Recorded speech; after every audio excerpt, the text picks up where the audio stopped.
Hello, and welcome to episode 208 of Checkpoint Chat. My name is Alessandro Barbosa. Wow. I'm joined by a bearded dragon, Matthew If you're not Figuera. forgetting the episode number, you're forgetting your name. I can never win. My name is... If that's not an indication of I need a holiday, what else is? Even I've reached that point now where I'm like, the end of year fatigue is real. Work has been so busy and I'm just tired. So tired. Yeah. Every Monday I'm like, oh. All the time. And then every day I get... And then I blink, it's Friday. I'm like, whoa, where did the week go? It's exactly that. It's like, you just, the weeks feel like they go by really quickly, but you also feel like you're not getting a lot done.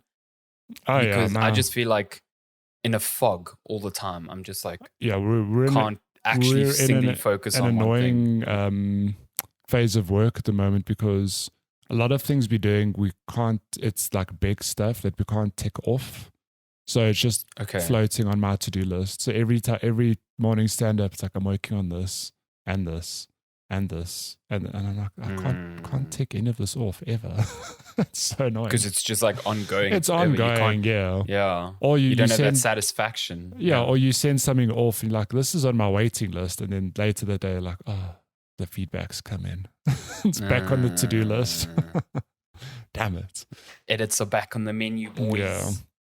But it's that. It's close though. We're close. We're so close. It's like 3 weeks.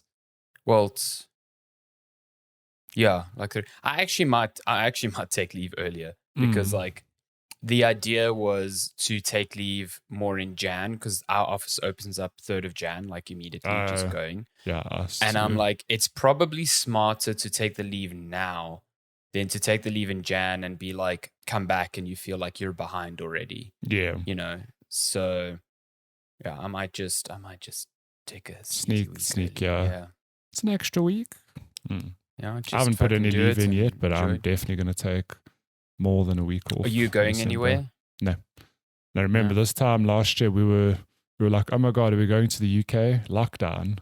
The countries aren't taking us in. That is a year ago already. Where the hell did the year go? And this year we said, no, we're just going to chill in Joburg. Oh, nice. Listen, chilling in Joburg is often... It's the best. The best, because it's so quiet. The best life hack. Nice. Yeah, people who are not from Joburg come to Joburg, don't come to Joburg. But it's so quiet. No, don't fucking come to Joburg, stay in Cape Town. How dare it's you? It's the best, yeah. I love it in December. Drive the roads, it's quiet. I mean, have you seen the ticket prices for flights to Cape Town? Yeah, I wonder how busy Cape Town's going to be. We've got a bit of a problem next year because we've got a friend's wedding in January. A family friend's birthday in February, and then another friend's wedding in March. Are they all in Cape Town? All in Cape Town. And none of them are close enough that we could, stay there for a couple of weeks. Oh, like extended, yeah. So we've booked our February flights because we got them at a good price, but January and March flights, I don't know. Oof. Goodbye, money. That sucks. I'll miss you. And the flights are just a problem now with the whole Kulula thing. And like I know someone at work who she booked a flight for her boyfriend to Cape Town, and she said she paid $5,000 return. I was like, what? Oh, that is that what it costs now to fly to Cape Town? That is excessive. That is crazy. I think it depends when you go. I mean, the flights we booked for Babe were like 2-3 return, which isn't like the best, but it's not the worst. Pushing it like two is around. I mean 2,300, not 3,000. I thought you mean $3,000. That's not too bad. That's with my good F&B e-bucks discount. Thanks, F&B. They're not a sponsor, unfortunately. No. We don't get e-bucks for free. No, we don't. Yeah, but we should though. Or something. Imagine we got like 10,000 e-bucks every episode. Actually, that wouldn't be. That would be a lot. 1,000 rand an episode. Let's go. Yeah, come on. It's like money I never had before. Why wouldn't I want? It's all fake points anyway. It's not costing anyone anything. Good Lord. Oh, true. Yeah, it's all fake money. Yeah, the points don't matter. Good Lord. But yeah, I'm keen for the holiday. to help me catch up. Well, actually, probably won't let me catch up as much as I want on my backlog. Like thinking about it, like I won't be around my console, but maybe a few days here or there. You did get if I don't finish fucking God of War before the holidays, like what am I doing? You're close. You do have a little piece of hardware that'll let you dig into your backlog. So you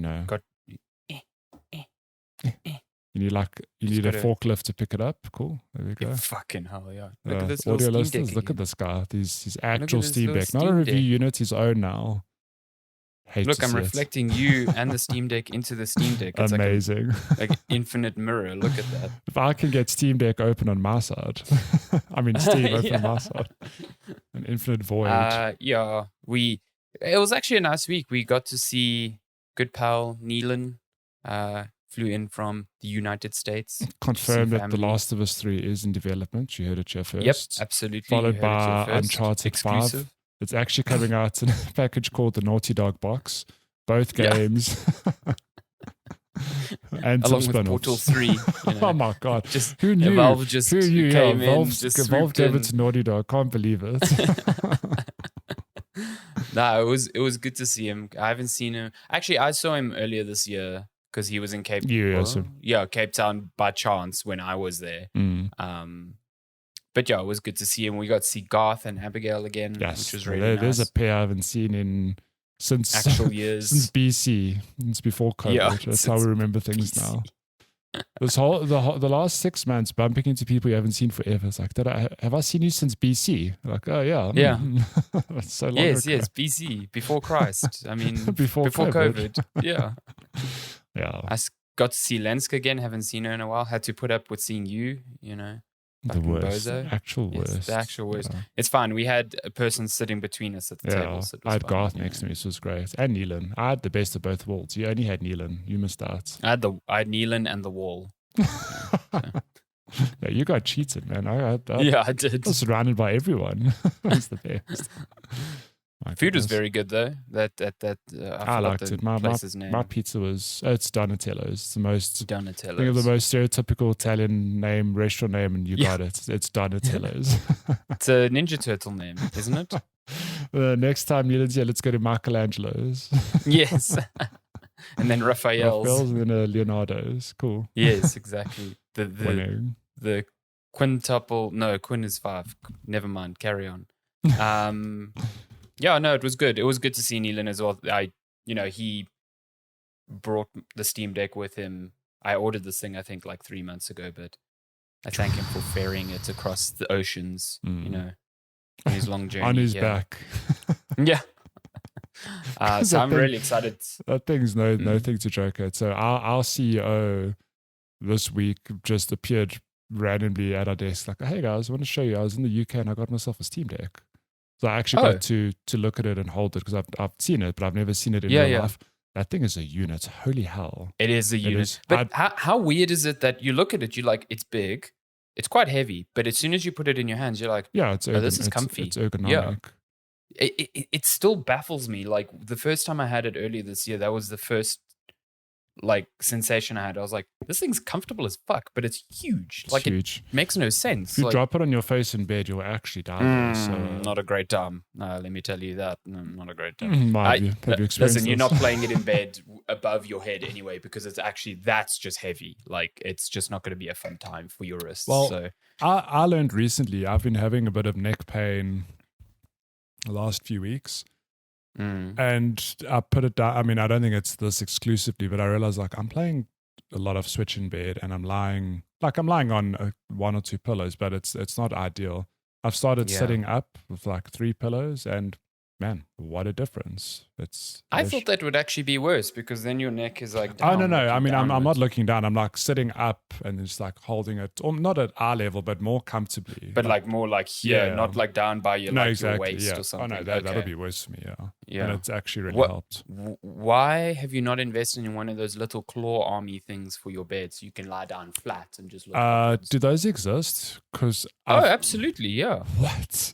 You know how many times I've been in bed going, I wish I could just mount it on my windowsill. I swear. What?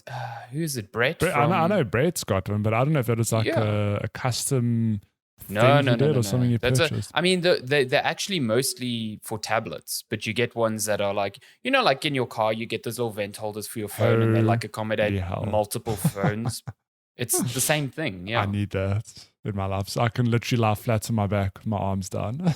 Just exactly. You just have your arms next to your sides as two Joy-Cons, and you're just lying up there, just like. And then you just got to make sure you move it away so that in the morning you don't get up and like face palm like your fucking Switch. I've always thought were also a good idea. Imagine coming up with the solution that you could project movies or series or whatever onto the ceiling of your roof. I mean, onto the roof, and you can just lie back and watch it from bed. I'd love that. That'd be pretty cool. I mean, they make. Then a lot of them aren't that good, and the ones that are good are very expensive. But like the very small portable projectors, I think Samsung came out with one. Or LG. Yeah, but then you stretch your leg, you kick over the projector. Not ideal.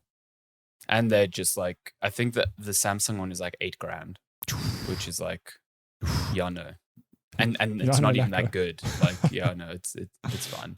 The new thing.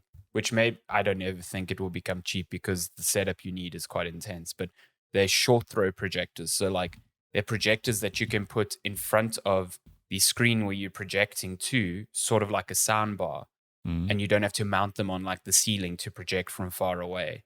And they're pretty fucking cool, but the projectors themselves are like $3,000, and then you still need the actual like canvas to, like. So it's excessive, but it's pretty neat. It's pretty it works. Cool. Nice. Little baby projectors that are like 4K and do gaming stuff, and pretty neat. Nice. Yeah. Technology is fun, and in January we have CES, so things are going to get even more fun. Oh boy. It's all the new we're already seeing it. All these OLED monitors, there's going to be fucking tons of those at CES. I'm ready. Yeah, I'm fucking ready to upgrade to an OLED monitor. I want it so bad, but they're so fucking expensive still. So, yeah. Stay tuned. But my God, you would actually benefit a lot from that because you don't have space for a TV. So if you got an OLED monitor, it would work super well with your PlayStation and your PC. Game changer.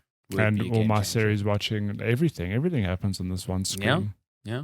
The LG's got a new one that's like 1440p, 27 inches. 240 hertz. Oof, take my money. But it is $1,000. I mean, it's quite expensive. just slightly. It's slightly expensive. Yeah. It's a bit excessive. Just slightly expensive. Cool. Yeah. Nice. Yeah. But very nice, it seems. Yeah. It's basically the same thing that you get on their TVs, just in a monitor, little baby size. Oh my God. Can you believe this? For the price of their TVs. So. Hate to see it. You know what else you hate to see? Video games. Check my chat. What? Talk about We love to see video games. What are you talking about? There's actually quite a bit we need to catch up on because of our missing of last week, which was not our fault. Nope. It is all down to good pals at ESCOM. Love them. I don't love them. I don't love them. Yeah, we've mapped out our end of year content just about. And if load shedding interrupts it, I'm going to be very upset. I'll be fucking pissed. I'll be so the thing upset. is, we have no idea if it will. We literally cannot predict these things. We are flying by the seat of our pants. Is that how the saying goes? Flying by the pants of our Flying by the skin of our teeth. That's super not it, but I'll take it. You're right. It's not. Whatever. So I'm just going to fly through two things real quick because I think you have the real meat and potatoes of the new games to talk about. God of War, still playing it. Probably thinking, I think I'm nearing the end. I need to stop playing the side quests. Like, listen, the side quests. I saw someone say that the side quests have there was always this saying that The Witcher 3 had the best side quests. Like, they were meaty and purposeful, and I agree with that. I think I think a lot of them are really good. I don't think all of them are like that. Someone said God of War Ragnarok kind of like takes that mantle now. I don't agree. No. I think a lot of them are good. I think a lot of them are bad. How dare you? Many of them are really just like follow. little bit of story, and the then actual you're done. look, yeah. So I think the best breakdown of the side quest I heard was on the kind of funny review of it, I guess, where they broke it down. They said the main game is feels like almost like 75% story, 25% gameplay. I mean, it's not that split, but 100. it's like the main story is very like story heavy. Combat almost takes a backseat, but then the side quest, it's 25% story, 75% gameplay. Where there's a line of dialogue, then you do a fight, then there's more dialogue, then another fight. Like it feels like it's flipped.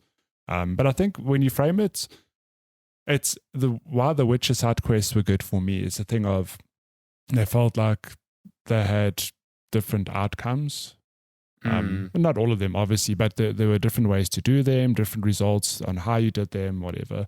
Whereas God of War, it's like, no, this is how the side quest plays out. But on that front, I do think that the quality of the side quests in God of War, again, not all of them, but most of them are really good. Like just getting some of the backstory. They're a marked improvement over 2018 side quests, which I thought were very filler heavy.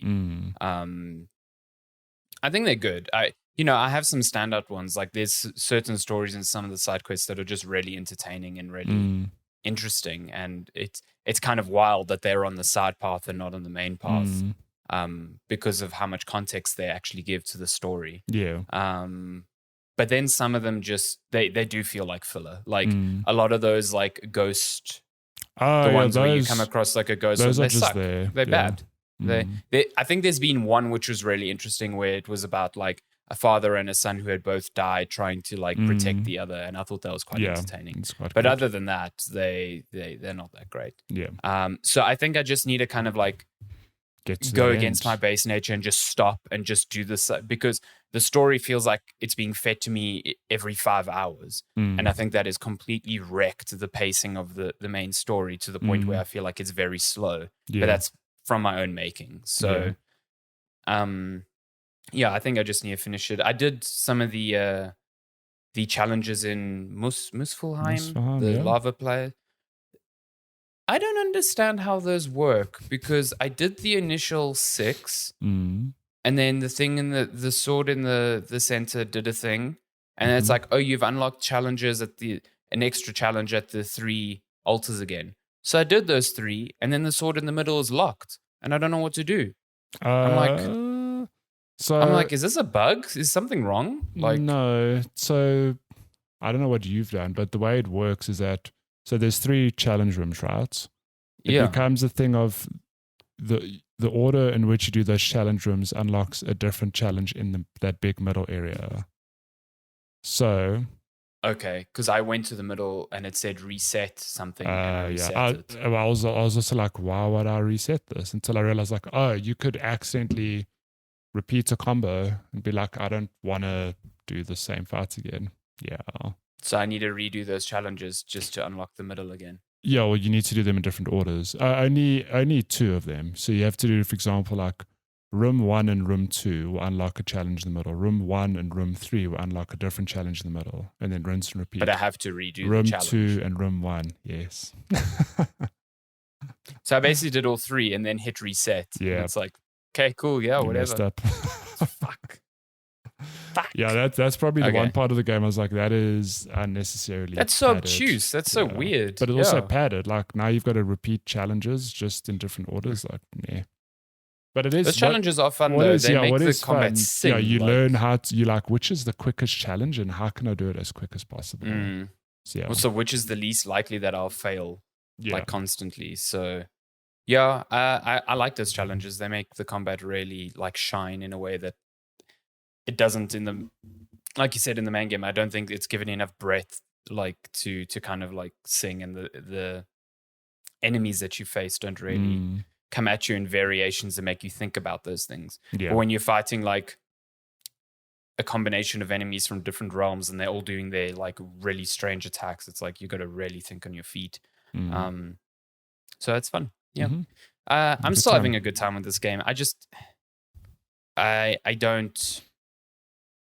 I'm having a hard time like getting behind the same notion of this being like the best thing I've played this year. I just don't think it's there for me. Look, and I'm like wondering if it's as good as the last God of War for me. Like I've seen the sentiment of some people saying they personally don't think it is, and I think I'm more leaning into that camp. Yeah, no, it's one of the things of, I think God of War 2018 was just so different and fresh and like completely left field, because we didn't expect, a brand new God of War game that was that personal and grounded, etc. I think the thing with this game is that objectively you look at it and you go, it's a very well made game. Like absolutely, undoubtedly, but the way you experience it, well, obviously, it comes down to personal taste. Like it is a sequel, so it is going to feel very samey, but yeah, shit. Like I can't flaw how the game is made. I'm like, yeah, it's bigger in scope, more areas, more this, more that. Like, yeah, it's improved for sure. It's improved. I think and like you said, it's a subjective thing. I just don't think it's making me feel the same things as the previous game. And that could just be down to that one was more of a surprise and this one is less so. Like I happened upon the video the other day, which I just sat down and watched, of the scene in the 2018 one where Kratos goes and gets the Blades of Chaos. And I'm like, oh yeah, I haven't experienced something in this game that even comes close to making me feel like, because I was just looking at the screen like, holy shit, like the scene is just incredible. Yeah, like but just absolutely incredible. Even the opening of that game when you fight Boulder, like that was incredible. I was like, oh my God, like I've never experienced anything like this before. It's like, it's like I'm playing it through a Marvel movie, like for all intents and purposes. Like a whole like superhero fight, like trees are breaking and things are now flying. How do you replicate that? Like in this one, you get to fight Thor, which is cool, but it's like I've seen this already. And that's no fault in this game. I think this game is still like one of the best games you could play this year, and easily one of the best ones you could buy for a PlayStation console.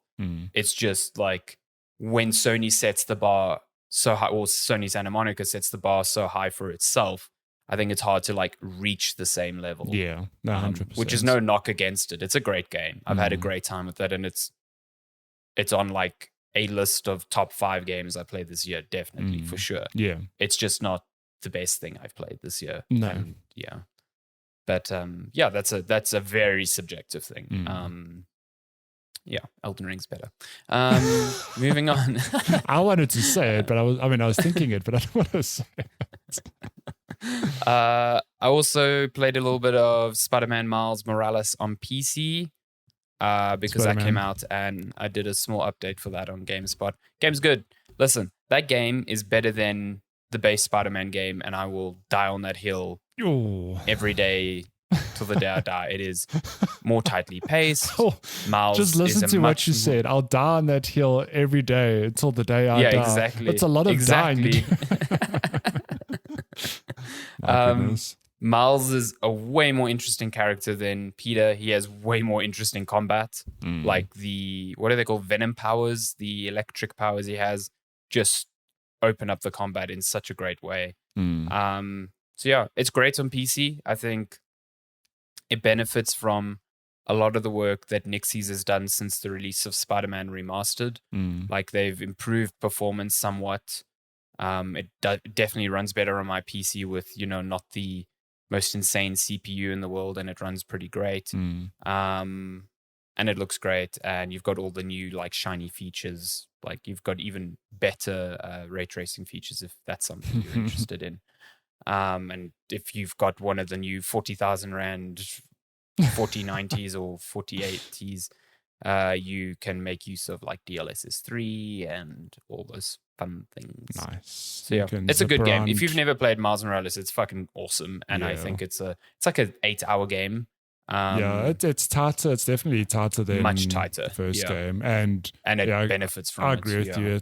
I think like if I hold them up side by side, I loved the original Spider-Man, but Miles Morales is probably the better experience because it is just more concise. The gameplay feels better. Even I'd argue New York looks better. The time of year in winter. It's all winter. It's snowy. The light just feels different. Lots of little puddles everywhere. Yeah, they do a lot with the light because I think also because this came out with the PS5, they wanted to showcase ray tracing, and it's just like lots of buildings with neon lights. The enemies have like neon purple gloves and everything. It's really nice. The enemies are super fun. They are, I love them. Yeah. So yeah, it's a great game. Also, you get to, there's a Spider-Man suit with a cat in it. So 10 out of 10. Bodega cat suit for life. Meow. Meow to cat. Meow to man. But yeah, that's most of what I've been playing. I haven't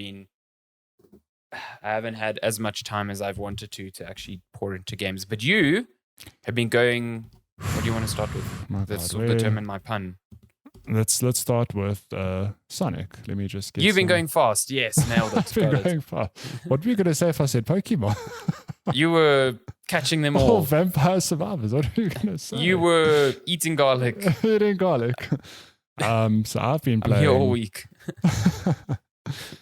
Hang on, do I have? Yeah, this is right scene. Sonic Frontiers. I've been playing Sonic Frontiers, and I mean, this game came out. It's a couple of weeks ago now. Yeah, it's like 2 or 3 weeks now. So for those of you who don't know, it is a brand new 3D Sonic game. Oh dear. And when they revealed it, it kind of looked a lot like, Sonic is getting the Breath of the Wild treatment. I think that's everyone's gut reaction, like, oh my God, it's an open world. We can go anywhere we want.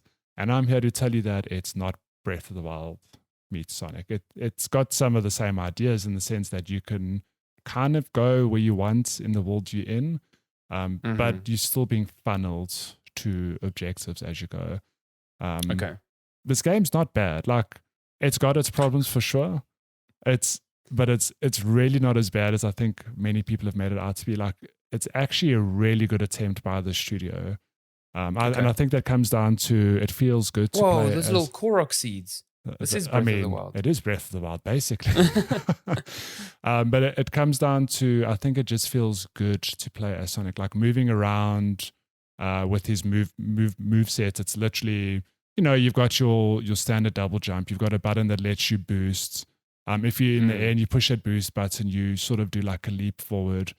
And then stringing those together through many, many of the platforming challenges spread out throughout the world, it just feels good and it's fun. Okay. So I'm not going to spend too much time on the story because it's a Sonic game. I don't know what you're expecting in terms of story. But the long and the short I've heard some things about this story that I'm just like, what the fuck? But the long and the short of it is that Sonic has been separated from his friends in like a sort of cyberspace area. So if you're looking at the footage now, you can see, oh no, Knuckles is trapped in this ball here. So in this particular world... Oh, I didn't even see him there. Okay. In this particular world, I'm trying to free Knuckles, okay? So that's how the gameplay is broken down in, so you landed in this world, you need to pick up a certain collectible.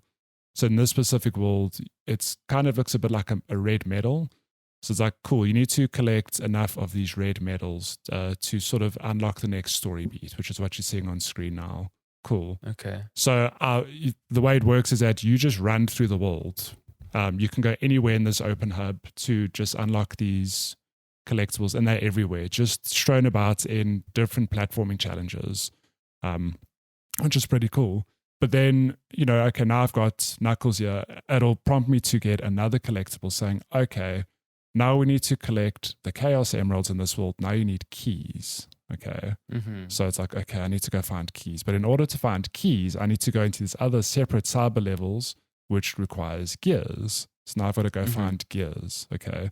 So you look about the level, fight some enemies, get gears, go do these other side levels, collect keys, unlock a Chaos Emerald, and then it's rinse and repeat. Then it goes, okay, cool. In order to progress the story, you need to collect medals again to talk to Knuckles. Okay.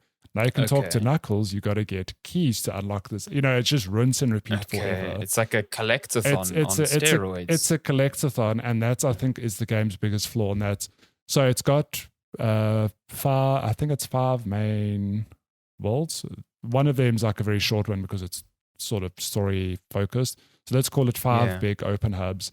And the game feels very tired on that front because you do the same thing in all of them.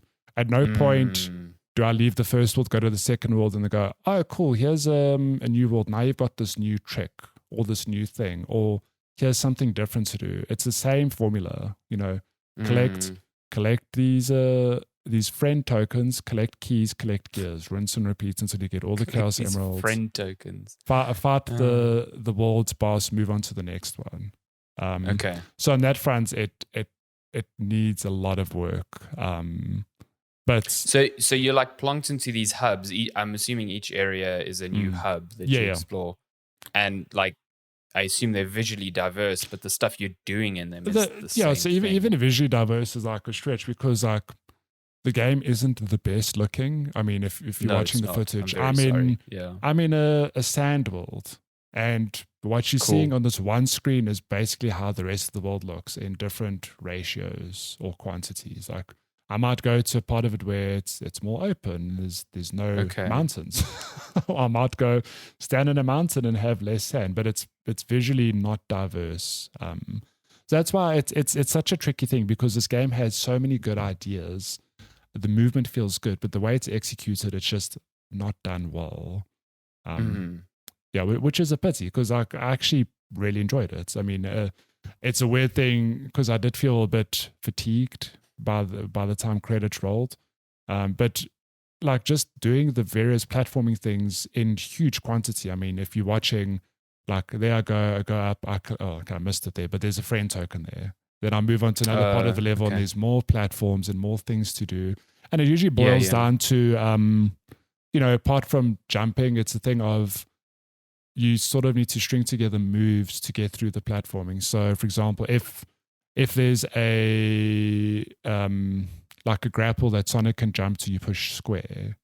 So it becomes a thing of like you run along a platform, jump, push square to grab to the next thing, land on the platform, push square again, do a boost in the air to reach the next thing. And it's really fun and satisfying to do all of that. So I don't know, the movement's there, but it's just held back by poor level design and I guess story design. On the flip side, I don't have footage, unfortunately, but those short cyber levels I spoke about, those are more traditional Sonic, either 2D or 3D levels, but that's literally about going fast and getting from A to B. Well, there's several objectives. You get a key for reaching the end in a certain time. You get a key for getting a certain amount of rings in the level. You get a key for collecting red coins in the level.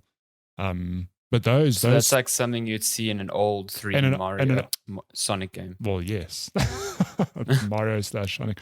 Those levels themselves, very, very, very good. Those are visually diverse. Mechanically, they all somewhat feel different. There's different things in them, but they are such a small portion of the game.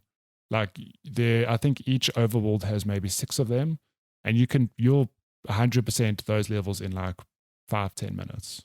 So it's weird. Like I want more of that, less of the open world, or like a better balance where maybe the open world just has the diversity of those small side levels, if that makes sense.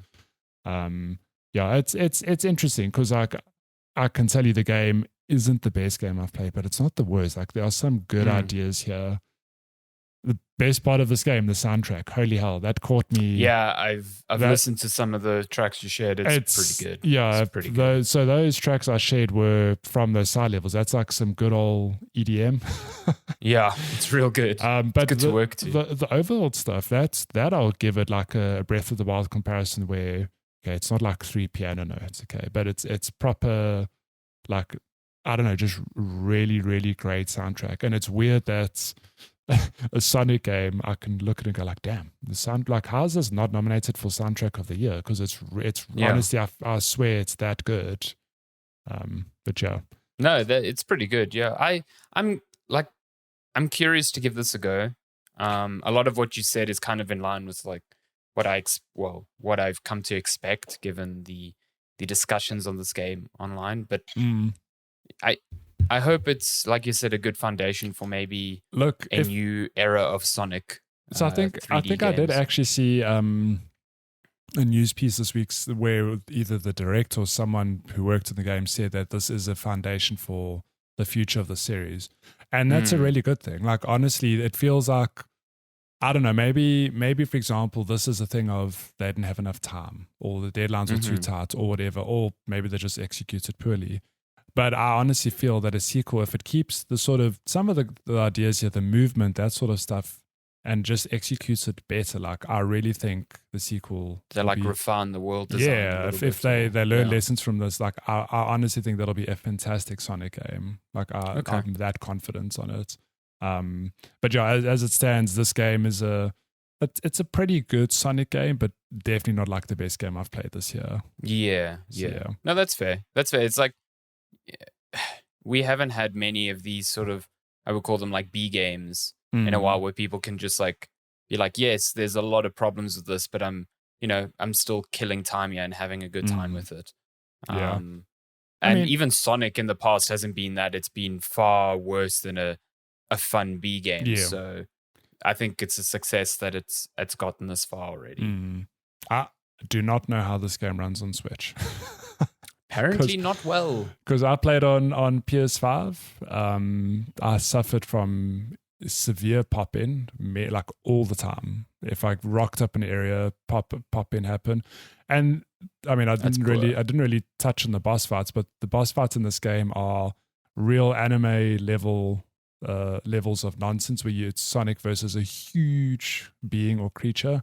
I don't know how that runs on Switch. I can't imagine. I watched part of Digital Foundry's performance analysis of this, and just their conclusion was like, if you literally have nowhere else to play it, then Switch is okay. Switch is if you have a Switch and literally any other platform that this game is on, choose that one. So that should tell you a lot. No, ran fun in PS5. Oh, look at that! Look at that! I don't know even what that is. Robot squid. I mean, this is just a random boss fight in this hub. Like, there are good things in this game, honestly. But yeah, the sequel will be, well, if we get to the sequel, which I believe we will. I mean, Sonic never dies. I believe it'll be a much better time. That said, if you do see this game, don't not play it. Like, I really think it's a fun little time investment. Would you suggest people spend full price money? No, sort of thing? Not full price on this. This is something. Wait for a Christmas special. Wait for a Christmas special, or I mean, maybe one day it'll come to a PS Plus or land on Epic. It's or Game Pass. It's on Xbox, Game isn't Pass.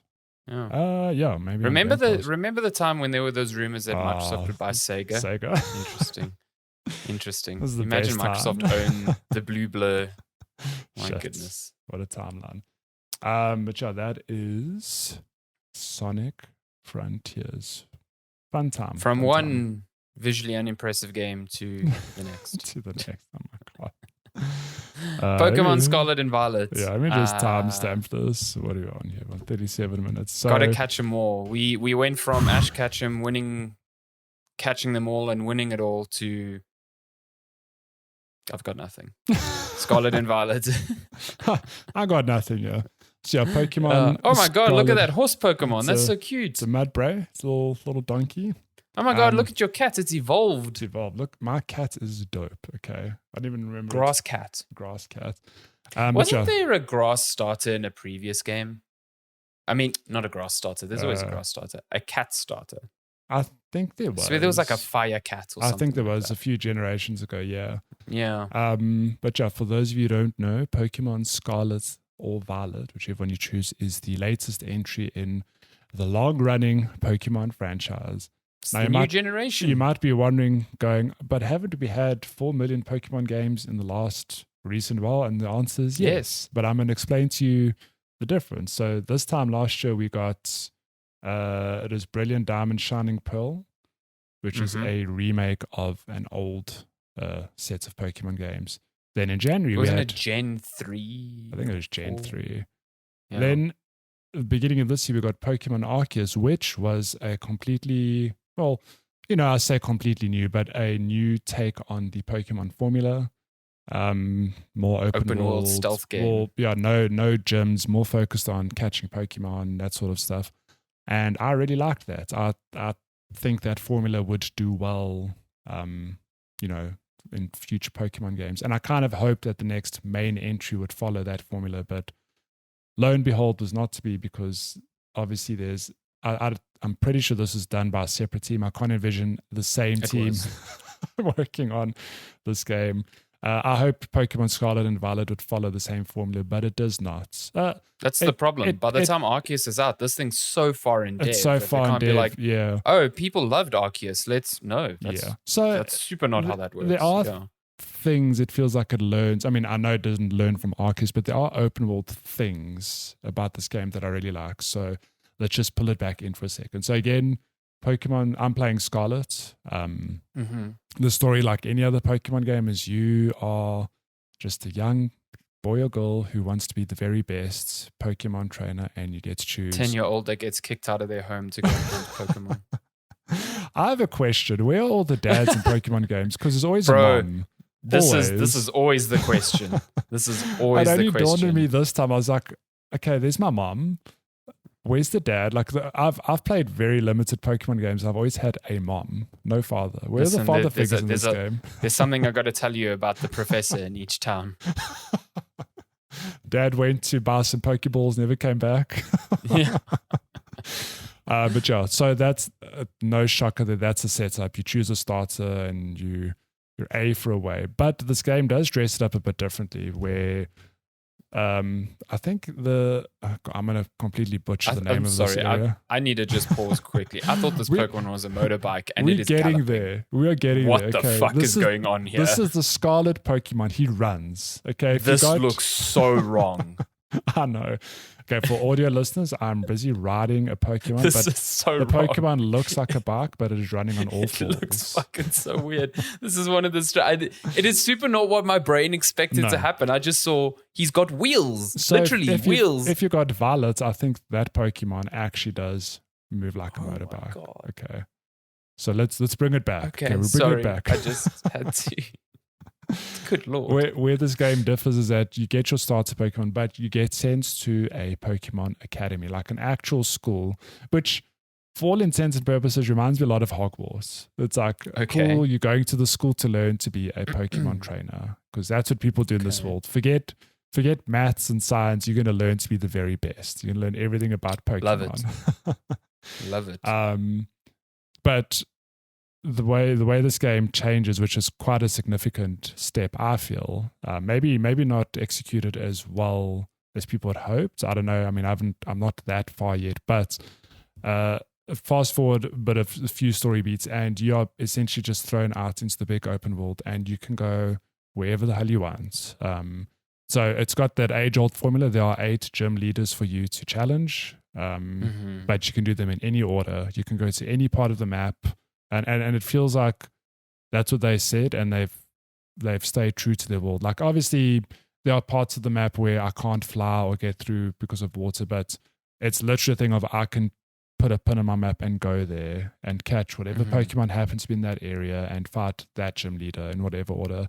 And it's like shockingly open. It's not... I thought it would be like, oh yeah, okay, cool, I can go there, but there's going to be like a linear path to get to that gym leader, for example. It's very much open world on that front. Like, there are tons of areas to run over, lots of little hills and hidden nooks and crannies. So that on that front, that's pretty cool. Like, again, I'm not too far now, maybe like 5 or 6 hours. But that feels fresh. Like, that to me feels like this is what a Pokemon game should be. I'm not being escorted down a linear path where I run through tall grass and I might get challenged by a Pokemon, or I run along a narrow path and there's obviously a Pokemon trainer there waiting to challenge me. Like, if you've played any of the older games, I mean, Brilliant Diamond and Shining Pearl was that. Like, it's a remade old game, and it's that formula of you're just being ushered down. I mean, I say linear path. There's obviously, varying paths to explore for like collectibles and stuff, but ultimately you're still being funneled from A to B. This game breaks that. And I don't know to what extent. Like, I haven't yet gone to an area where I'm like, oh shit, my Pokemon aren't strong enough or whatever. Okay. So yeah, on that front, I'm like, cool. That feels really good. Like, if you're looking at the footage, I've got my map now. I'm trying to figure out where to go and look at it. Like, that's one part of the overworld. It's really like a big playing field. But I think the big elephant in the room is that this game does not run well, which if you've seen any coverage of the game, it's shocking. Like, I haven't had any bad bugs. But I mean, even just running through the open world, you can see like it's not a locked 30 FPS. Yeah, the frame rate great. dips a lot.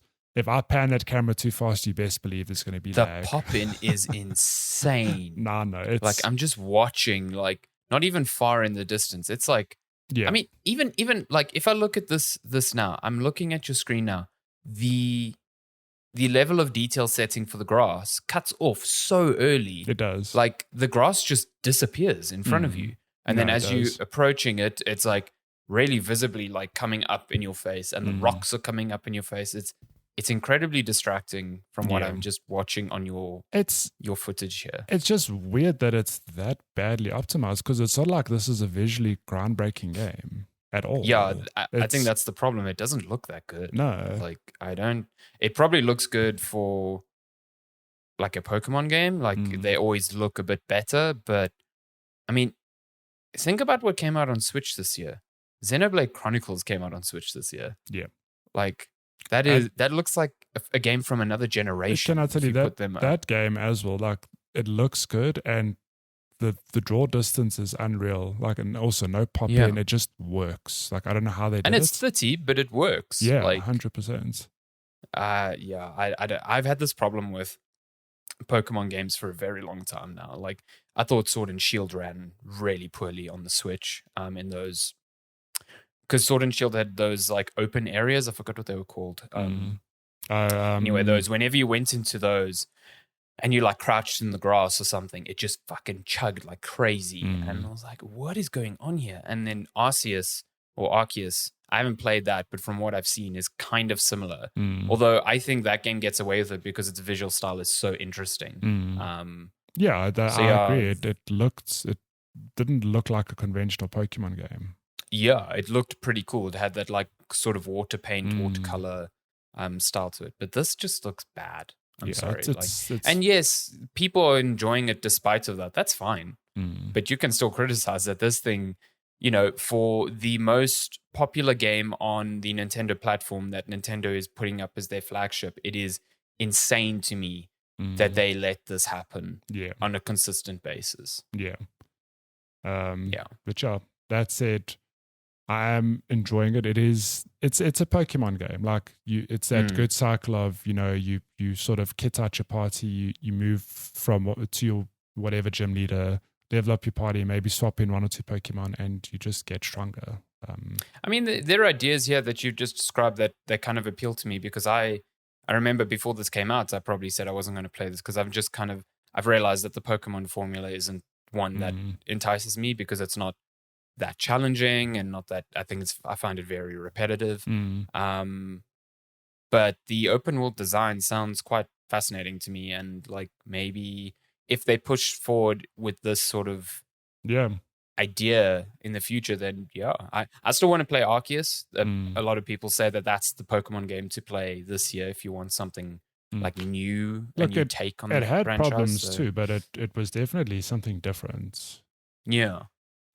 I mean, I just hope that Nintendo just gives Game Freak some time or more resources, because they've put out 3 games in the space of 12 months. And that's insane. That's crazy. There's no studio on earth that is producing, you know, flagship titles for a console that is able to keep that sort of cadence. Never mind a studio like Game Freak that is reportedly much, much smaller than what you think it is. So it's no wonder that these problems happen. They just don't have time or resources. So it's hard to blame them. This is more a Nintendo problem that they need to solve. So, but I am having a good time with it, and I will definitely check back in as I carry on the journey to become the very best. I hope your motorbike learns to use its wheels. I wanted to just touch on that briefly. So the motorbike I'm riding that's another clever spin, well, clever inverted commas spin on the formula, is that this is the game's legendary Pokemon. So if you got Violet, you'd have a different Pokemon. You counter it very early, but it's not at full power. So I presume as you play the game, it'll get to a point where I can actually add it to my party and use it. So you can't use it at all now? No. The moment it's just my good running motorbike. Your good fucking galloping motorbike. Jesus Christ, it looks so wrong. It just looks so wrong. Oh, that's like some creepy pasta story brought to life. It's not very whose idea was this? Very disconcerting. Don't like it at all. But yeah, that's my time with Pokemon Scarlet. I will definitely check back in future. Nice. And yeah, I suppose very quickly because we have run very, very long here on games we've played. Forgive us. Last week was not non-existent. A problem. But I mean, this is something you can actually talk about as well. Let's talk about my new addiction to wrong scene. Vampire Survivors. What? Listen, I can't talk much about this because I've only played this briefly and months ago before it was even out. So I think the game that you're playing is probably very different to the one I played. Yeah. Well, but you are proper hooked. I'm hooked. On this thing me and many members of our friend circle are just hopelessly addicted to Vampire Survivors, which, if you've never heard of, is a retro designed 8-bit looking.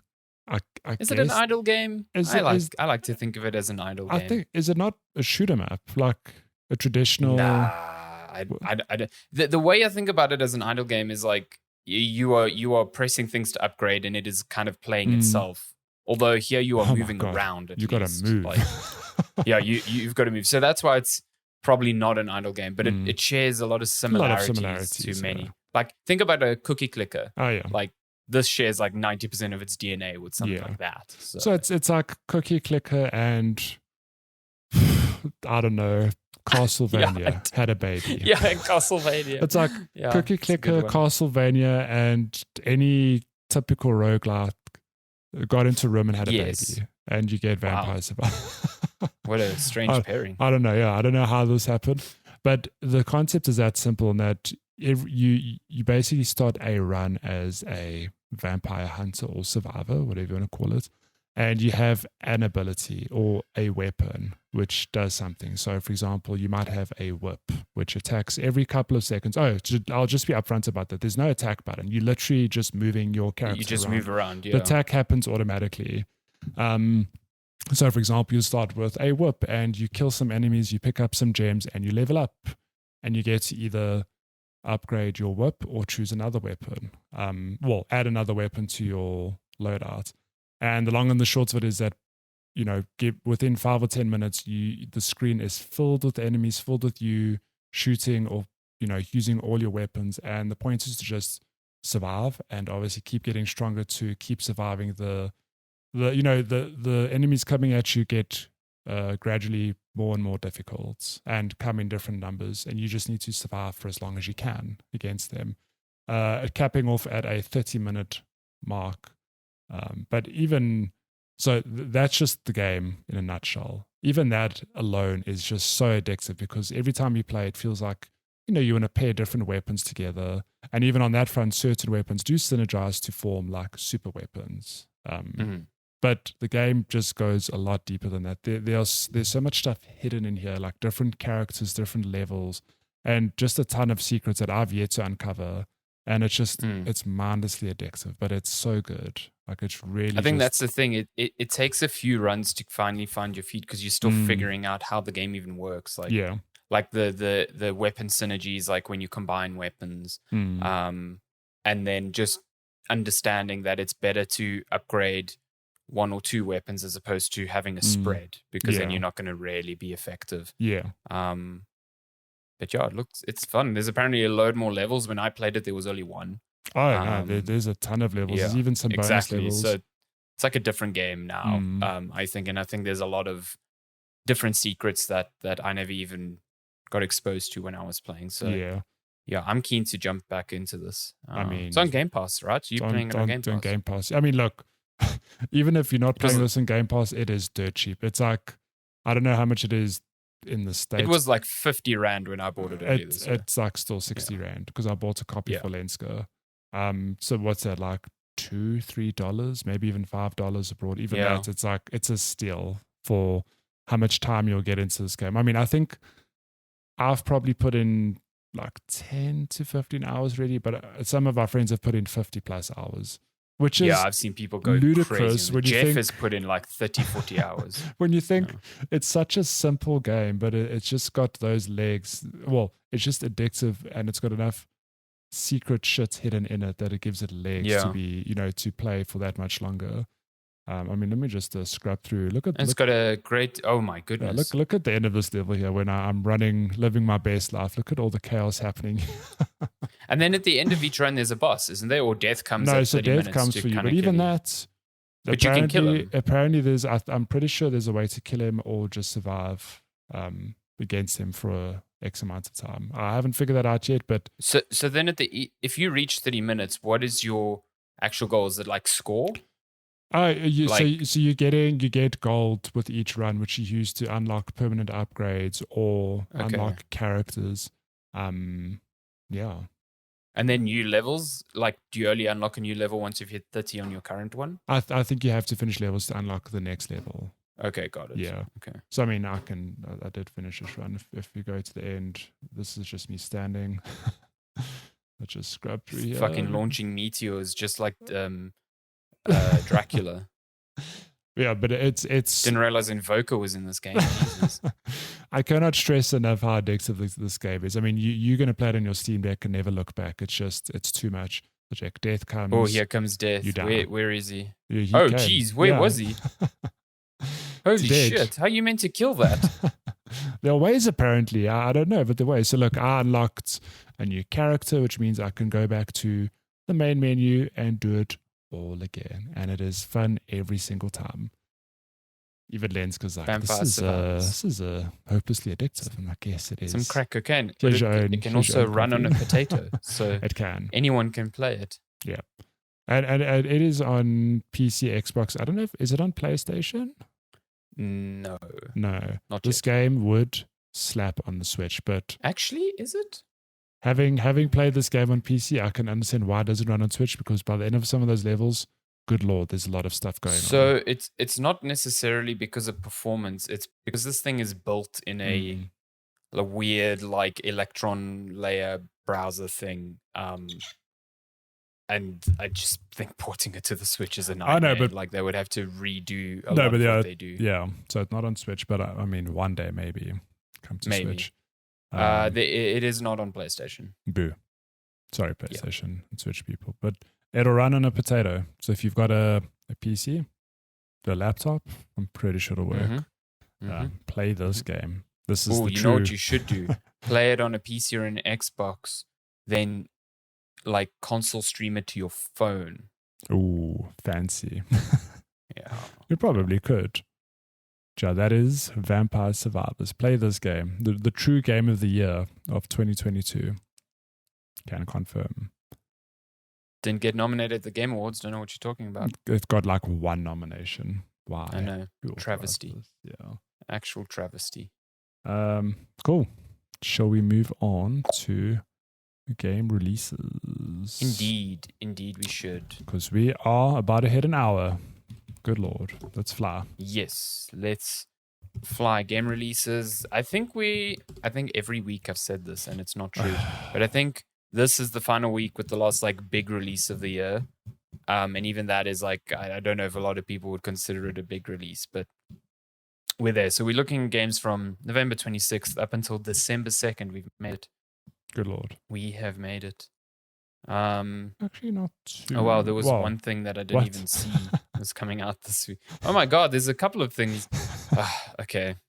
I thought there was one game. There's like what have 4 you done? Actually. What have I done? Okay, so I guess starting off with one of the big ones for quite a few people.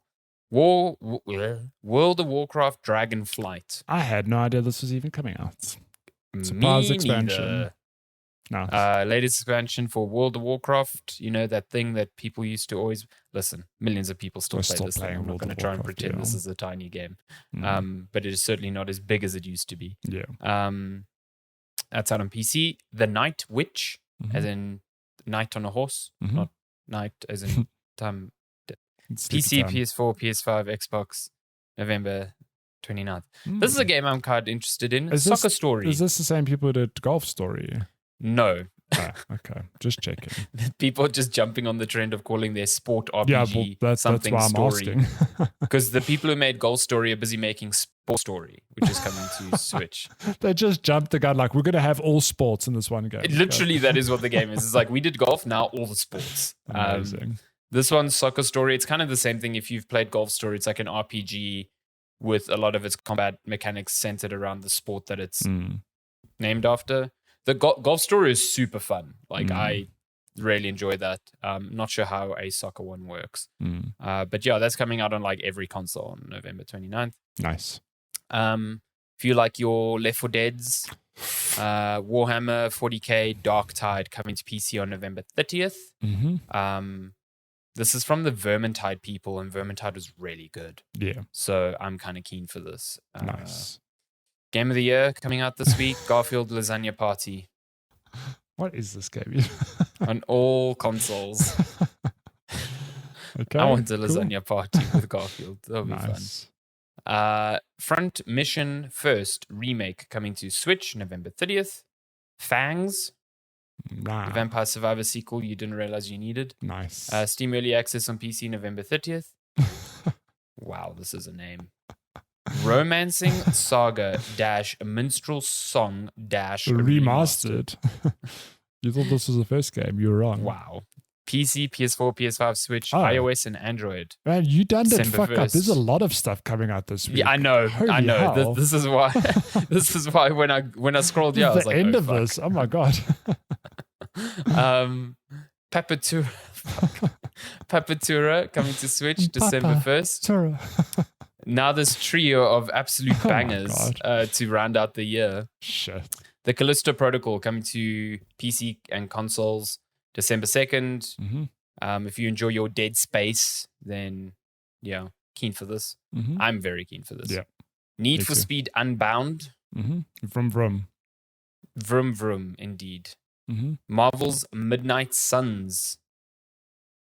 The Firaxis developed like strategy card game with Marvel people. It's also, so Need for Speed and Midnight Suns are only on current gen consoles. I didn't know that. Oh, also did not know that. Yeah, and on PC. Anyway, all three of those games, Callisto, Need for Speed, and Midnight Suns, out on December 2nd. So you've got choice this Friday. Lots to look forward to. Need for Speed looks dope. I think it looks fun. Yeah. Midnight Suns, I'm not so sure about. I'm fucking all in on Callisto Protocol, like super keen on it. Cool. And then Sub-Rov Underwater Discoveries for Steam Early Access. It's like these three big games, and then Sub-Rov Underwater and then this thing. There's still some stuff in December though. Hey, there's like High on Life, that really dumb-looking thing from the from the Rick and Morty creators. Game of the Year, Crisis Core. Let's go. Let's go, Crisis Core, Final Fantasy VII Reunion. The Witcher 3 Wild Hunt Complete Edition. You know, the next gen just upgrade. fucking play The Witcher 3 again. My goodness. Why not? Games never end. Games are forever. Put that on. And let me tell you, January just kicks off. It just goes again. And February just goes again. We do and it then again. We're into 2023, the year of Spider-Man 2 and oh my God. Dead Space remake and I'm not ready. Atomic Heart and I'm trying to just look at Resident Evil 4 remake and oh my God, The Legend of Zelda Tears of the Kingdom. Stop. It's too much for one year. My God. Final Fantasy VII Rebirth. Oh my God. Hold on, is that next year? Banger. Yep. Is the sequel like confirmed for next year? Did I miss that? Yeah, winter 2023. Why did I miss that? Oh, and Final Fantasy 16. Don't forget that. Final Fantasy 16. Good Assassin's Creed Mirage. My goodness. Wulong, Fallen Dynasty. I can't. I never have time to play all of this stuff. Cool. Alan Wake 2 is next year. Star Wars Jedi Survivor. It's too much. It's too much. It's too much. It's just Diablo 4. Much. It's too much. Stop. It's too much. Cool. Should we get Street Fighter 6. It's too much. Should we get to gaming news? Yes. Thankfully, there's not too much. Actually, I say this, but you managed to fill out like 8 fucking entries. We'll fly through this. So, starting off with the this is quite cool. God of War Ragnarok is the fastest selling first-party Sony game ever, which is nothing to laugh at. 5.1 million copies sold. Actually, want to see how much. This is the benefit of being cross-platform still. Yeah, 100%. Oh, cross-gen at least. Because you've got a base of what, over 100 million PS4s? Yeah. And then what are they on? Like 12, 15 million PS5s, somewhere around there? Yeah. Yeah. So this is why I think Sony will continue to be doing PS4, PS5 for I think at least till the end of next year. I know Spider-Man 2 is not cross-gen, and I think that's going to be your first big marquee title that is like, we are done now, you know. But I mean, even just for comparison's sake, God of War 2018 on PS4 and PC has sold 23 million copies, which is monumental. But I mean, this is huge. This has sold 20% of that in like 3 weeks. A week, yeah. Whatever it is. Oh, sorry. Yeah. Is this just during the first week? This was in a week. Yeah, this was in a week. Crazy. Company sold more than it's in a week. Yeah, that's insane. It's crazy. It's crazy. And this is still will come to PC as well, like in 2 years maybe. Okay, but you thought that was a lot. Do you have anything more to add to this? No, it's good. I think it's good for God of War. I think it's good for Sony. And it also is not that surprising given the success of the first game. So, good on them. Yeah. It's good. But you know what? You know what sold twice as much? That unoptimized game, Pokémon Scarlet and Violet, over 10 million in half units the time as well. Within 3 days of that release. Is unbelievable. Now, you might be saying, why do they keep shipping Pokemon games? Well, why do people... Well, both. This is why do they keep shipping not broken, but why do they keep shipping Pokemon games that have issues? And why do people keep buying them? I don't know. They do not care. They do not care. 10 million copies is a ludicrous amount of games to sell in 3 days. It's insane. It's absolutely, and it kind of shattered the record that Splatoon 3 set earlier this year. That seemed like completely outlandish, and it's just completely annihilated it. Like, this is the fastest selling Switch release ever. So goodbye Animal Crossing, goodbye Splatoon 3. That is just insane. No, it's obscene. This is just it's nearly eclipsed Diamond and Pearl in its first 3 days. Yeah. So Diamond and Pearl has sold almost 50 million copies in its lifetime. Yeah, it's going to kill it in the next like 2 weeks. Like, and Pokemon and Scarlet, so 4 million of those copies were in Japan alone. It's like, I love this. This proves that Pokemon still remains extremely popular, both in Japan and globally. No shit. Pokemon Scarlet Violet nearly sold the same just in Japan that God of War did globally. Yeah, crazy. Like, think about that. Like, yeah, go to your room and think about that. It's on one platform. It's on one platform. You know, a platform that has sold obscenely well, but quite close to the PS4. You know what I mean? Like, yeah. I tell you, this is just, and I swear, over the Christmas season, it's going to be even worse. The explosion is. Yeah. How many parents do you think are going to snap up a good old Scarlet or Violet Switch combo for their kids? I think there's a limited edition or a special edition. Yeah. Again, this is the constant battle. It's like, Game Freak needs help. Game Freak needs to be given more resources or time. Why would Nintendo do that when this keeps happening? They don't need to. They literally. They look at this and go, everything's fine. People don't care. Yeah. And to a degree, they're true, but that doesn't mean that they are not problems. This is the one thing I hate with the discourse about this game is like, people are like, look, it's sold. People don't care about performance issues. It's like, yeah, that's fine, but it doesn't mean they don't exist. Like, they can still be better. Like, yeah, the two aren't mutually exclusive. Like, anyway. Yep. Well, games sold millions is the headline of this week's news actual roundup. Millions. It's kind of insane. I mean, Pokemon is the biggest like pop culture franchise in the world still today. So this just shows that it still is, I guess. Well, speaking of games that could sell potential millions, the Microsoft's acquisition of Activision likely to face an FTC lawsuit, report says. Yes. So this got really not taken out of context, but people jumped to like some strange conclusions with this when this is a fairly normal thing. Yeah. The FTC is going to try and block it. Yes, that is normal. It almost happens on like every sort of acquisition that is this large. That does not mean it's in danger of not closing.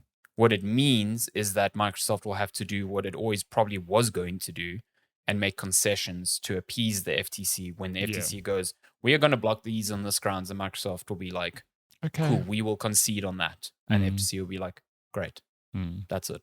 And that'll be it. Like, that's the end. I think the UK is still the one that's the trickiest.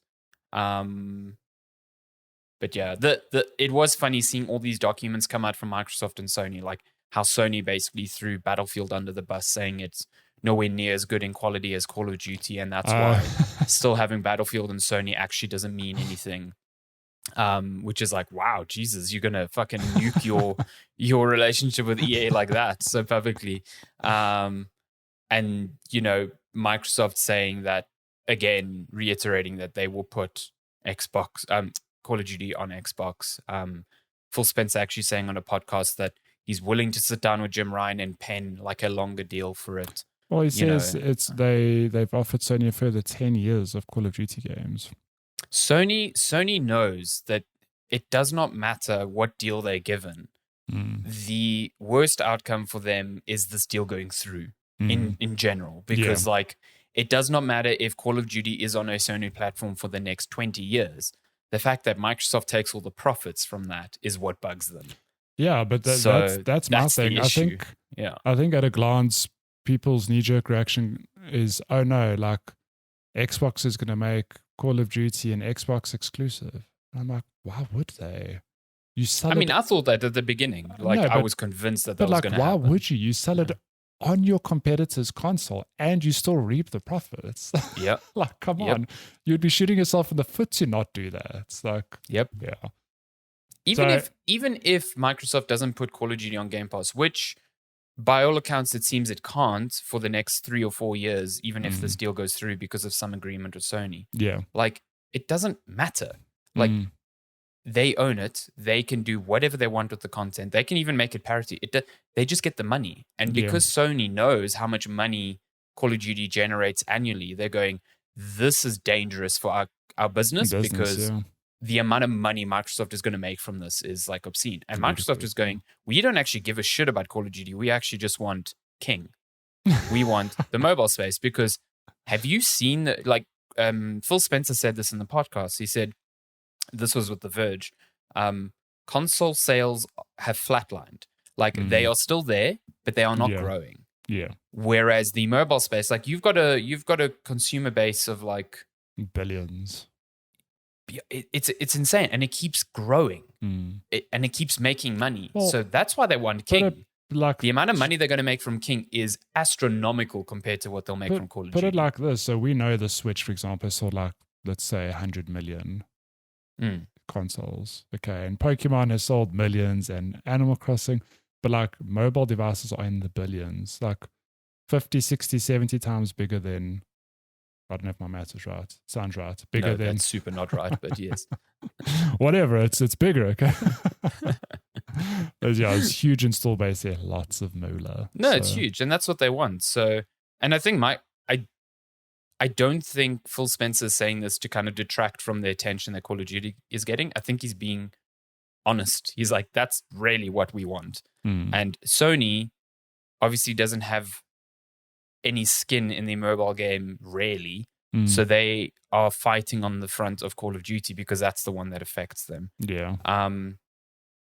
Listen, this deal's going to go through. I do not see a way where Microsoft does not find a way to make this deal go through, whether they make a concession. And I don't think any concession is going to make Sony happy either way. So they're going to continue fighting this. There was a report this week that Activision even said that they are going to fight hard against any opposition to this deal going through. So like, sure. I think Sony's going to try, but I think they know deep down it's Is it done? It's going to happen. It's a done deal. It will probably not happen until mid next year, maybe even end of next year, but it's going to happen. Yeah. Well, cool. In other news, do you like The Witcher? Wind's howling. Wind's howling. I need to in HD do this in 4K. In a 4K. So that long long delayed. This was meant to come out last year. Your face is frozen. I don't know why. There we go. That long delayed Witcher 3 next gen update is actually coming this year. Hello. Yeah. I mean, CD Projekt Red was running out of time because they did say it was coming this year. Yeah. And it was like end of November, and everyone's like, so yeah, it's cool. I'm keen. You get your 60 FPS on consoles now, finally. Mm-hmm. You get ray tracing on consoles, although you have to then have it in 30 FPS, which is, I guess, makes sense. Mm-hmm. Lots of new like textures, the ray tracing stuff looks great. There's ray traced global illumination, so your lighting is going to look fucking phenomenal. Nice. Like you said earlier, we were saying before the podcast, like you watch this trailer and you're like, yeah, this looks good. It looks like The Witcher. Yeah. When you put it side by side with what you remember of The Witcher, holy shit, this is a big improvement. What a difference. It looks really fucking good. I saw someone saying this looks closer to what they showed at E3 initially, and I'm like, oh my God. Yeah, I guess that makes sense. Yeah. I'd say if you excited for this game, thank you. And you want to, you're looking forward to it, go look up side by side comparisons. You'll be blown away by how much work has actually gone into this. Like huge amount of work. Yeah, it is crazy, and that makes it even nicer that it's a free update. So if you're listening to this, the deals are probably still going, considering it's a Monday. But you can grab this on Steam for $10, the full Game of the Year edition. So base game, all the DLC, all the expansions. And then you'll get this thing on December 14th for free, which is a hell of a deal. And I would take who on this planet does not own The Witcher yet? I feel like it's always on sale. I came to find out that I own it on 3 different platforms today, so not sure how that happened, but it happened. Xbox, PC, and PC again. No. Just for in case.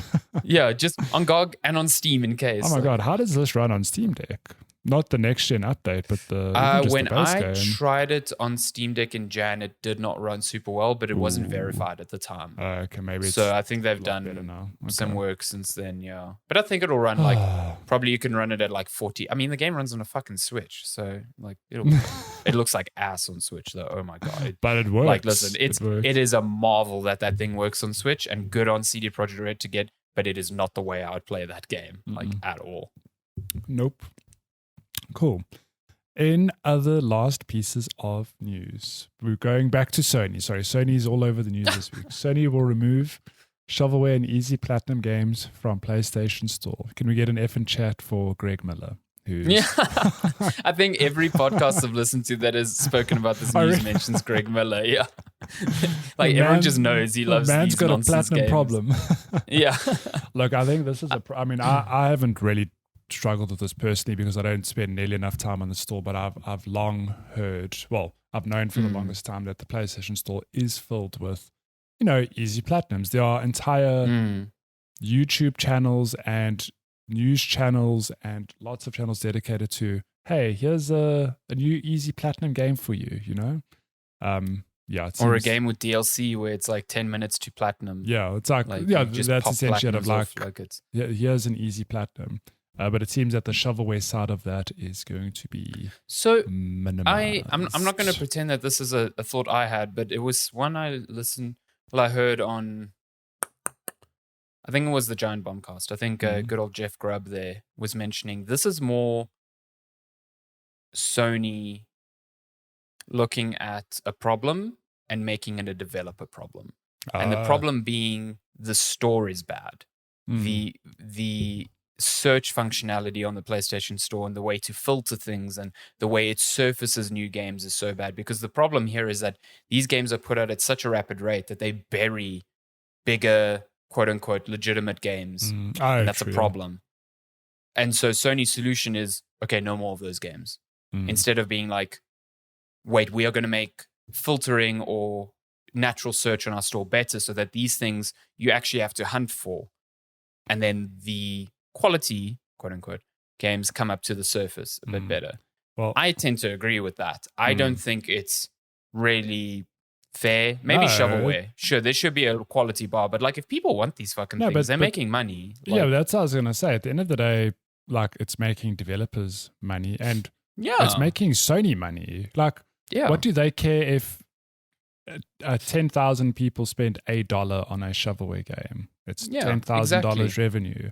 But on that, can we get Sony and Nintendo into the same room and not let them out until they sort out their storefronts? Like Sony's one thing. Nintendo's is the worst. Nintendo's is so bad lately. The store is just dog slow. It's like if I want to just scroll through that store, doesn't matter what tab I'm on, it just lags. It's awful. I like, and I don't even engage with it that often because we are fortunate enough that we get a lot of code for games. So I go into the store to redeem a code. If I'm actually having to look for a fucking game there, holy shit. Like, good luck to any indie dev who's put out a game that is more than a month old and someone needs to search for it. You'll never find it. Yeah. Like, you can search the exact thing and sometimes not get that. It's so bad. Yeah, please. In the words of Kratos, be better. Come on, Sony Nintendo. I did enjoy that one part in God of War with Atreus and Kratos regarding that term. It was quite cute. Tell me after the podcast because I don't remember. Okay. Is it a spoiler? No. Oh, it's a nice moment, so I guess someone would consider it a spoiler. Okay, then tell me later. Speaking of God of War Ragnarok, like we haven't spoken about it enough. So on the Kinda Funny spoiler cast, which I've actually listened to, real good. When you're done with the game, go listen to it. Some nice, neat nuggets and insights and just cool things about the game. The director, what's his name? Eric Williams was speaking to the gang. And he actually, I don't know if you've listened to that clip, but he said that after every game he finishes making, he goes and he plays his favorite game, Castlevania Symphony of the Night. Wow, he must have played that a lot. So he was saying that when Ragnarok drops, the whole studio were like kind of waiting for reviews to drop, and he was just locked away in his office playing Symphony of the Night because he just like didn't want to like deal with the stress of like, did it hit, didn't it hit? It's like his comfortable space, But what came out of that conversation is that he said he would love to make a Castlevania game. Which is pretty cool. I would love that. I'm there. Like Castlevania, I feel, it's had some good love on Netflix because of a really good show. But on the gaming front, I cannot tell you what's happening with the franchise. I don't know what. When was the last one? Lords of Shadow 2. Yeah, but that was like how long ago? More than a decade ago. Yeah, 45 million years ago. Give this man his Castlevania license, or just give it to anyone. So Eric Williams was the combat director on 2018 and now the full-on director for this one. So considering how he's shepherded the combat in God of War these past two games, 100% feel confident in someone like that leading a new Castlevania. Fucking give it to me. That'll be great. I don't even know. Like the Lords of Shadow games kind of were God of War games. I don't know if a new Castlevania could be that or if it would be something different, but I would trust someone like him to kind of figure that out. I'd be keen. There's also for a very long time this idea that From wanted to make a Castlevania game, and I would also be fucking down for that. Who knows? Konami is licensing out their Silent Hill stuff to third-party developers. Yeah, maybe. So maybe it's only a matter of time for them to start doing that. Konami are hilarious because they're this company who like I don't think they're at the heyday anymore. Like Konami's not what Konami used to be. Absolutely, but they're sitting on this gold mine of intellectual property. It's like Castlevania, Silent Hill, Metal Gear Solid. I'm like, you can make so much money if you pair the right developers with those licenses. I bet you Sony would pay big money for an exclusive like that. 100%. If Sony were in conversation with the Konami and they were like, cool, we'll get Sony Santa Monica to make a Castlevania. Yeah, it would be do you know how big that would be? Like if that, say in like 3 years, that's announced at a show like exclusive to PS5. new Castlevania game from Sony Santa Monica. Holy shit. Yeah. Be huge. Yeah. Huge. That'd be cool. They could pull a God of War reveal. A lot of devs say they want to do this stuff and it never ends up happening, but like this is something I genuinely hope happens. Yeah, but imagine they reveal that like 5 years, it's just a shadow, and who steps out? It's Alucard going, boy. Dracula. Yeah, there's like a baby Alucard, and then big Dracula comes out, and he's just like, boy, oh my god, I'd pay to play that game. Shit. The coming of age of Alucard under the shepherding of Dracula. Oh my god. I mean, Sony. And then at the end of the game, he goes, Dad, is my name just your name backwards? No, they have to find a shrine, and they see it in the mirror, and he goes, "Oh my god, Alucard, there's Dracula backwards." Can you believe credits? It? Yeah, credits. And then we play Castlevania Ragnarok 4 years later. Oh my god! Hire us, Sony. Cool. Enough of the Sony news. Last piece of Eric news. Williams should hire us as writers. We clearly nailed it.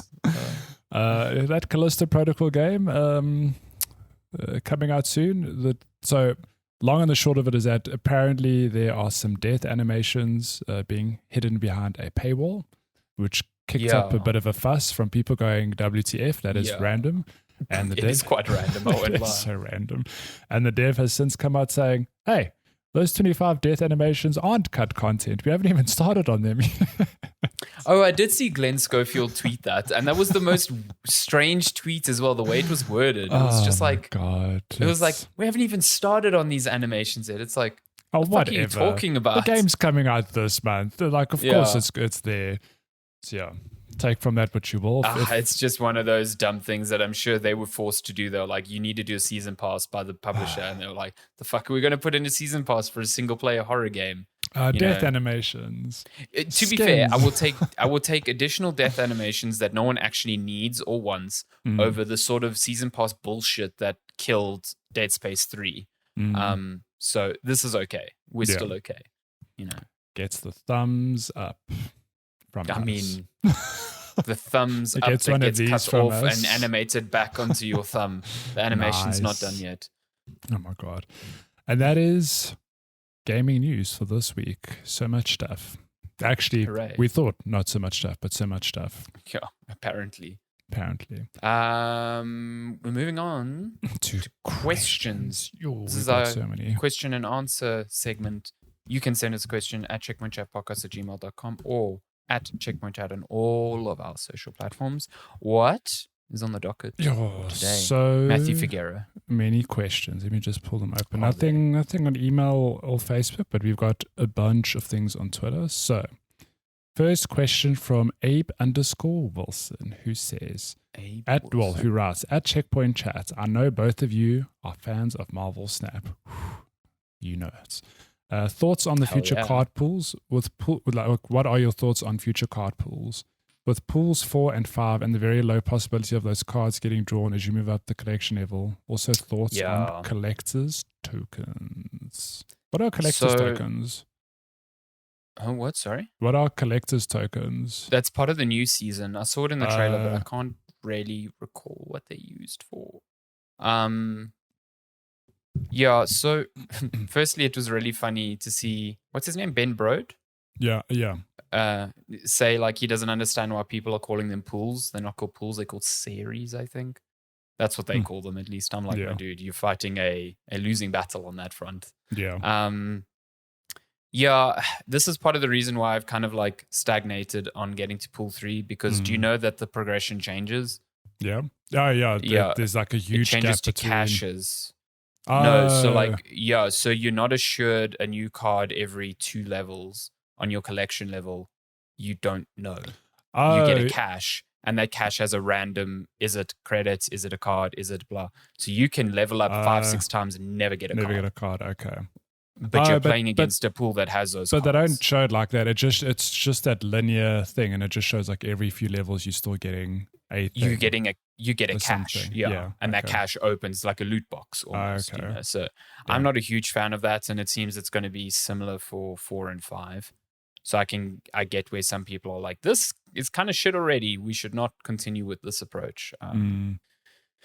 So yeah, but I think I'm keen on the new season. The new cards look cool. Thanos looks weird. Like I kind of want to see decks that use Thanos because I'm not entirely sure how it works. Yeah, I've had a Thanos played against you, but it was I think one of those things where the person didn't have Thanos. It was more, played one of those cards and it's like draw a random card and they got Thanos. So Thanos is like, when you play it, you shuffle 6 Infinity Stones into your deck, and I'm like, and it's sort of like a Yu-Gi-Oh! Exodia thing. Like if you manage to play all 6 of those cards, I think you win. So it has to be paired with a deck that is like really rapid drawing, because there's no way you're naturally going to draw that. No. But yeah, makes it quite situational. Like if you draw Thanos on turn 4, 5, or 6, you're fucked. Like that card's useless. Yeah. So, well, yeah, interesting. My thoughts on future pools, I have no comments other than I just can't stop playing this game. Like I do feel obviously the rate at which I'm unlocking cards has stagnated because, it's a lot more I have to obviously level up a lot more to get cards. But I'm still enjoying having a really good time. And I find that I've kind of done it, or maybe it's probably by design, but also depends how you play, I guess. Like if you're going to play the same deck of cards, you're not going to level up your collection level as quickly because, eventually those cards sort of reach a peak and that's that. But I've since started playing new cards and new builds, and my collection level is still going up because now those new cards are being leveled up because I'm using them. So it's quite a nice balance, because then I imagine I'll get even newer cards and then I'll build new decks with those cards, rinse and repeat. But yeah, I don't know the longevity or how the system looks a year from now. Because for now, like I'm still enjoying it. Like it's okay. Yeah, I think that's the big test, is just keeping people hooked and not falling into the same traps that Hearthstone did, which I'm sure of all people Ben Brode is well aware of. So I'm having a great time with it still now. I'm still enjoying how such nonsense decks can work in the most spectacular ways. And I think the randomness is a big part of that. Like no 2 matches can be the same. No one deck can be completely powerful because, hey, those 3 locations can change everything all the time. Yeah. So which is unless great. You're playing against somebody who has a deck that just synergizes the location. Like, retreat. Yeah, then you're just like, well, I can't. The moment it's a location's like, if a card moves, and somebody plays a move card, I'm like, just like exit the game. Yeah. Cool. We have a question from Migs who asks, have you guys followed the herd to Mastodon and Hive? I have not. I acknowledge that Twitter's going through a very, very, very strange time under the leadership of Elon Musk, but I do not think Twitter's going anywhere, at least not anytime soon. I tend to agree. I think it could get to a point where it's bad. Yeah, 100%. Yeah. Oh, yeah, look, I mean, again, like I'm obviously playing it by ear, but it's not a thing of, I don't think Twitter's just going to disappear overnight. And also, I don't think so. I don't relish the thought of getting my Twitter fix on a whole nother platform where I have to build the people I follow and people follow me, and I'm just like, I have no desire to do that all again. Yeah. So hello cat. I have no desire to do that. I don't think I will, unless something really changes on those platforms and it's like a huge exodus. To me, it just seems like people looking for a place in case, but everyone's still using Twitter. No one's actively using those platforms until something happens. So I mean, if a viable replacement exists and it needs to exist and we need to use it, it will not go away. I'm in no rush to do anything there. So, cool. We have a question from good pal Valshan, aka Garth, who asks, when do I see you two again? Wink face. Anytime you want. Anytime. Close your eyes, Garth. You can see us. In your dreams. We have 2 questions from @Jared Bra. He says, hey guys, hope you're both well. Question 1. How would you suggest someone with a short attention span consume Twitch streams? I have an answer for this. If you watch a big streamer, just go to the YouTube channel and watch their compilation videos.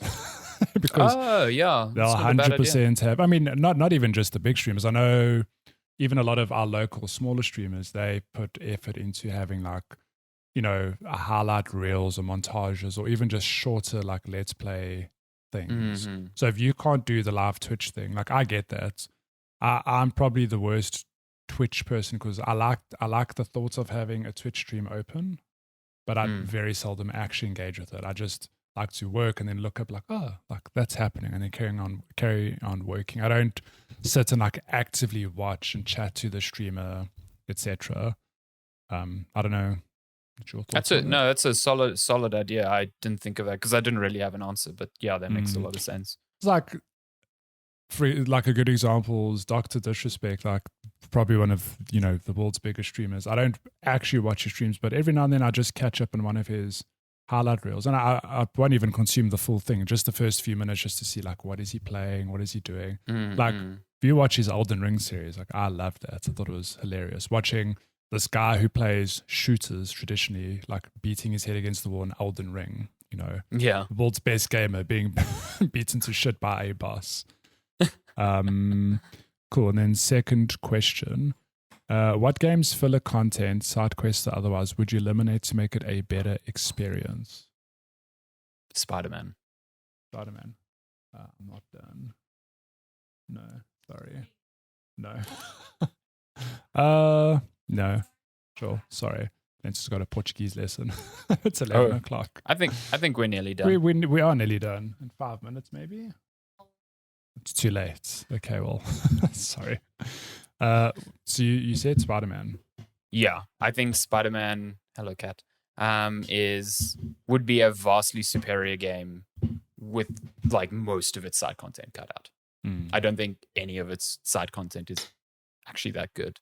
Yeah. I think a lot of it is filler by the definition of the word, to give you a reason to upgrade points or to do you know, little crimes here and there. I think, and to an extent, that's part of what Miles Morales does, is cut so much side content out. Yeah, it's got side content, but it's nowhere near in the same level of bloat. The bloat in the first Spider-Man is unbelievable. I mean, I think that can be said for, look, not all games, because again, like we've said, God of War Ragnarok and The Witcher 3, and a lot of games have really good side quests. I mean, like even Assassin's Creed Odyssey, for all intents and purposes. And Assassin's Creed is actually a good call as well. But like it's a tricky thing, because I think Assassin's Creed, well, I've played Valhalla, that had a lot of bloat and side content. I was like, But I've heard Odyssey, for example, has really good side quests that some are better than the main game.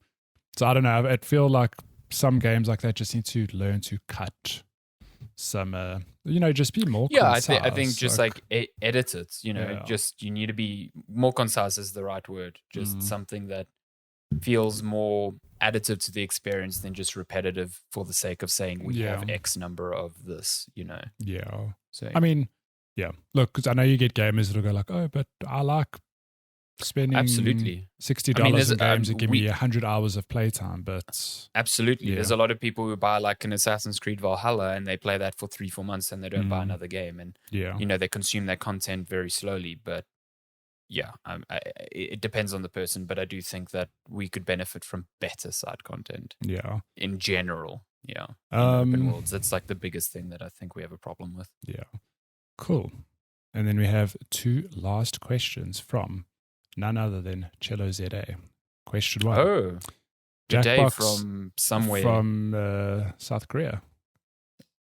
They didn't do too bad in their football game the other day. So no, well, speaking of football, we'll get there. Question 1, Jackbox 9 review when? I've lost count. Is Jackbox 9 out? There are so many Jackboxes I've actually lost count. I'm in.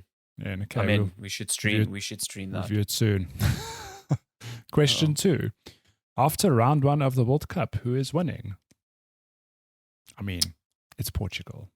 It has to be Portugal. I mean, I'd like to think it's Portugal, but I don't know. This World Cup, look, I haven't watched every single game, but it seems to be a very mixed bag of World Cup. In the terms of like, it's the World Cup of upsets. Argentina so lost to Was it Saudi Arabia? And then Germany lost to Japan. There's been some weird draws that shouldn't be draws. But like even last night, like not to England knock, USA draw. Yeah, not to knock the US team, but I'm like, England have a England very strong team. How did they draw? England want to win this thing. Yeah. Like they can't do shit like that. No. My strong opinion is still, and it has been from the start, that Brazil's going to win. And I think that's a pretty popular opinion because they are the favorites to win. But their squad has just so much talent, young talent. When last did Brazil win a World Cup? Because they are like, aren't they the world record leaders of like they've won the most World Cups? Or am I imagining that? Because they've won a bunch. You might be right. I think Italy's up there as well with 5. Sure. I think 5 is the max a team has won, and I think there's 2 teams on there. I'm not sure which. Anyway, Brazil, I think, last one in 2000 or 1998. Oh, is it that long ago? It's either 98 or 2002. So I feel that every World Cup, it's like Brazil's got a strong squad, and then sometimes they just don't see it through. But I don't know. Yeah, it's true. This year is their strongest in years, though. Like, no doubt. And based on their performance in their first game, it seems like they. Who did they beat 7-0? No, that was Spain. It was Spain, sorry. Beat Costa Rica 7-0. Brazil won. They also won 2-0 against. Shit, I can't remember who they played, but it was a good victory. Like they played well. Yeah. So, yeah. Don't count Spain out though, and I think Chile supports Spain. Spain could be the dark horse. Yeah, Spain could be the dark horse. Yeah. Listen, Portugal's already done better than I thought they would because I really thought they weren't going to get out of their group, and they beat Ghana. I thought they were going to lose or draw to Ghana. So I think they have a strong chance of getting out their group now at least, and that probably means once you get to knockouts, anything happens. Yeah. Like this is literally how Portugal won the Euro a few years ago. Is they got to knockouts and they just didn't lose. Yeah. They didn't play well. They didn't really score that many goals. They just didn't lose, and they ended up winning the fucking thing. So. Never know. Well, let's see. I'd hope it for my main man, Ronaldo. Shame. Give that man his World Cup. He's been playing for a long time now. He's already scorched his bridges with Man United, so he needs something now. You know? Fascinating interview, that. Yeah, Jesus Christ. I feel betrayed. Nonsense. Just nonsense. I was like, what is going on? What they doing over there? Man is being paid too much money. That is what's going on. He's lost touch of what reality is. That's what's going on. Well, there you go. That's questions. We made it. Oh, was that it? Okay. When you said 2 more, I thought you meant 2 more people. And then Chilla asked 2 questions. Oh, no, sorry. 2 more questions. Yeah, sorry. I mean, that was a lot of questions. Thank you for all of those. Yeah, thank you so much for sending all your great questions. If you want to send questions as well, you can email us checkpointchatpodcast@gmail.com. You can find us on our social media at checkpointchat. That's been 208. Is it 208? 208. And under 1 hour 45. I thought we were going to hit the 2 hour mark. Honestly. Considering we missed all of last week and had to catch up, that's not terrible. No. Very sorry to Lenska, who we've disturbed on her Portuguese lesson. I know, she's gone. She's doing it elsewhere. Oh, is it? She's just like, fuck this, I'm out. I'm out, yeah. Fair enough. Oh, well, fair enough. There we go. Cool. Thank you for listening. Thank you so much for listening. We will be back next. Well, we've basically got like 2 weeks left before we're taking a break, but we will inform you of content plans around that probably next week. Yeah. But it's going to be a cool end to the year, and we hope you have a good few last weeks at whatever work you are busy with. Until next week. Survive the year. Goodbye. Yeah. Until next week, thank you so much. Goodbye. Bye.